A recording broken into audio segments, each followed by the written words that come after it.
Halo, di video kali ini kita akan belajar tema 8 subtema 1 pembelajaran 1 tentang aturan keselamatan di rumah.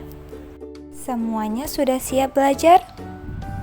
Oke, kalau sudah siap untuk belajar, coba kalian perhatikan dulu gambar berikut ini. Di situ ada gambar apa saja ya? Ya, betul sekali. Ada gambar yang pertama Udin sedang membantu ibu memasak, kemudian ada gambar Udin yang sedang menutup pintu rumah, dan juga ada Udin yang sedang berada di dalam bis dan sedang menyeberang jalan bersama teman-temannya. Udin melakukan setiap kegiatan dengan hati-hati. Sikap hati-hati merupakan salah satu contoh aturan keselamatan. Udin merupakan anak yang taat pada aturan. Setiap melakukan kegiatan selalu diatur menggunakan jadwal. Setiap kegiatan dilakukan dengan tepat waktu. Nah, jadi sekarang kita akan belajar tentang waktu. Nah, waktu dapat diukur menggunakan alat ukur tertentu loh. Apa saja ya? Coba kita perhatikan bersama. Alat untuk mengukur waktu itu misalnya ada jam dan stopwatch. Pada umumnya, alat yang sering digunakan adalah jam. Ada dua model jam, yaitu jam digital dan jam analog. Sekarang kita bahas apa itu jam digital. Jam digital adalah jam yang menggunakan angka-angka.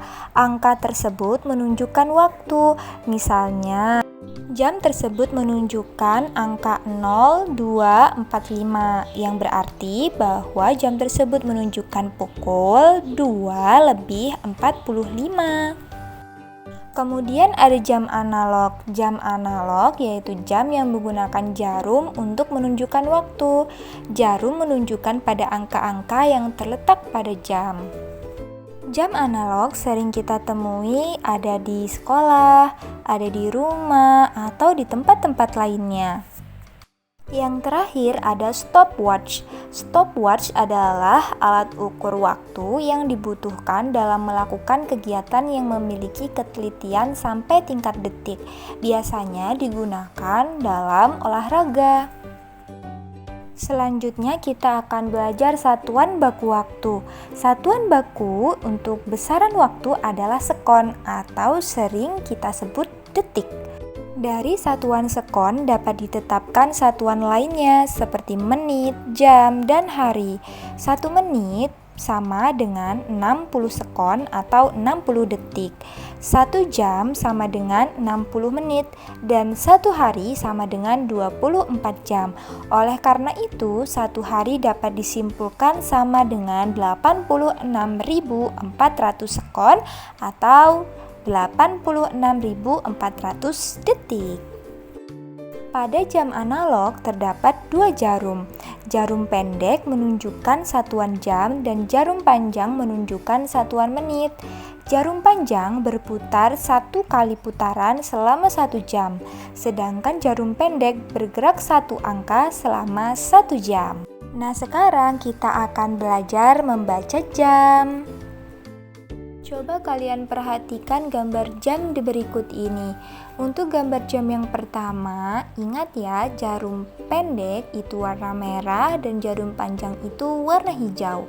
Coba kalian lihat, jarum pendek menunjukkan pada angka 6 dan jarum panjang menunjukkan angka 12, sehingga kita dapat membaca jam tersebut yaitu pukul 6 tepat.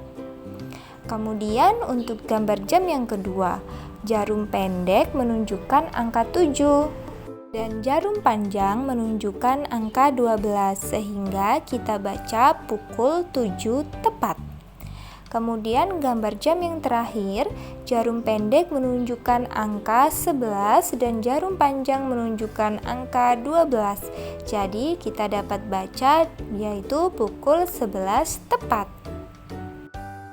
Nah, sekarang coba kita baca bersama aturan ketika sarapan pagi. Nah, jadi sarapan pagi itu ada aturannya loh. Aturan itu berguna untuk menjaga kesehatan tubuh. Kesehatan tubuh sangat penting. Tubuh yang sehat akan terhindar dari penyakit. Penyakit yang muncul disebabkan sering lalai dengan aturan. Oleh sebab itu, aturan ketika sarapan pagi harus dipatuhi. Nah, aturan ketika sarapan pagi yang harus dipatuhi antara lain, yang pertama, mencuci tangan sebelum makan hingga bersih. Yang kedua, duduk dengan posisi yang benar. Yang ketiga, mengambil makan dan minum dengan tertib. Yang keempat, berdoa kepada Tuhan sesuai ajaran agama yang dianut. Yang kelima, makan dengan pelan-pelan dan tidak terburu-buru. Yang keenam, tidak berbicara ketika makan. Yang ketujuh, setelah makan mencuci tangan hingga bersih. Dan yang terakhir, setelah makan berdoa kepada Tuhan sesuai ajaran agama yang dianut. Nah, setelah membaca teks yang sudah kita baca tadi, coba kita perhatikan lagi. Setiap kata Tuhan selalu ditulis dengan huruf besar. Huruf besar disebutkan juga dengan huruf kapital. Coba kita perhatikan kalimat berikut ini. Yang pertama, berdoa kepada Tuhan sesuai ajaran agama yang dianut. Kedua, setelah makan berdoa kepada Tuhan sesuai ajaran agama yang dianut. Nah, huruf kapital juga dipakai sebagai huruf pertama kata ganti Tuhan. Kata ganti Tuhan yang sering digunakan misalnya yang pertama, yang Maha Esa. Yang kedua, yang Maha Kuasa. Yang ketiga, yang Maha Besar. Yang keempat, yang Maha Pengasih. Yang kelima, yang Maha Penyayang, dan sebagainya. Jadi, dalam menulis kata Tuhan atau kata ganti Tuhan harus diawali dengan huruf kapital. Oke, masih ingatkah kalian apa yang dilakukan sebelum makan? Ya, kita harus berdoa sebelum makan. Tujuan berdoa sebagai wujud syukur kepada Tuhan. Bersyukur kepada Tuhan dapat diungkapkan melalui lagu.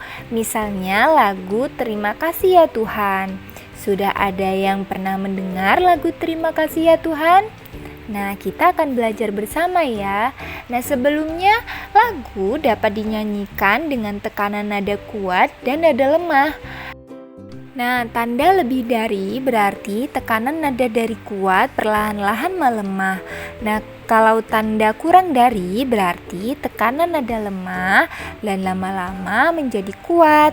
Nah, pada lagu berirama 2/4 secara alami tekanan kuat terdapat pada ketukan pertama, sedangkan tekanan lemah terdapat pada ketukan kedua. Nah, supaya lebih paham, kita akan langsung saja belajar lagu Terima Kasih Ya Tuhan. Nah, berikut adalah teks lagu Terima Kasih Ya Tuhan. Nah, di situ berirama 2/4 yang dinyanyikan dengan lambat.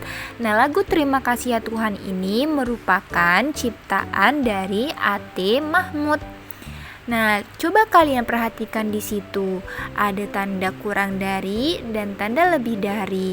Tanda kurang dari menunjukkan lagu dinyanyikan secara lemah dan tanda lebih dari dinyanyikan secara kuat. Oke, langsung saja kita simak lagu Terima Kasih Ya Tuhan. Kemudian kita nyanyikan secara bersama-sama sesuai dengan tekanan lemah dan kuatnya ya. Oke, siap?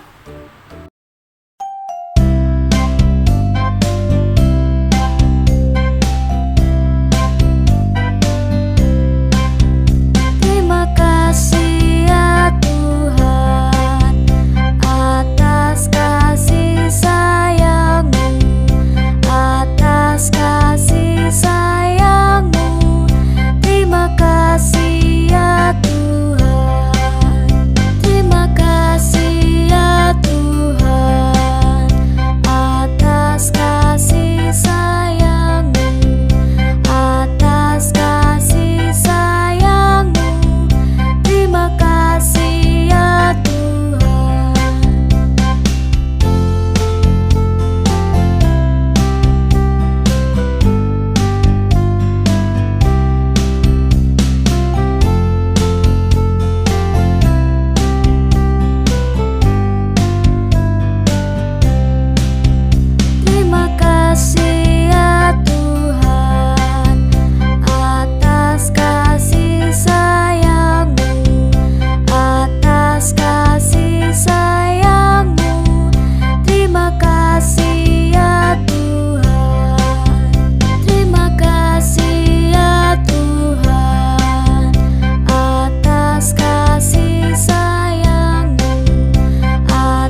Oke, sekian pembelajaran kita hari ini. Tetap semangat dan terus belajar ya. Sampai jumpa di video selanjutnya.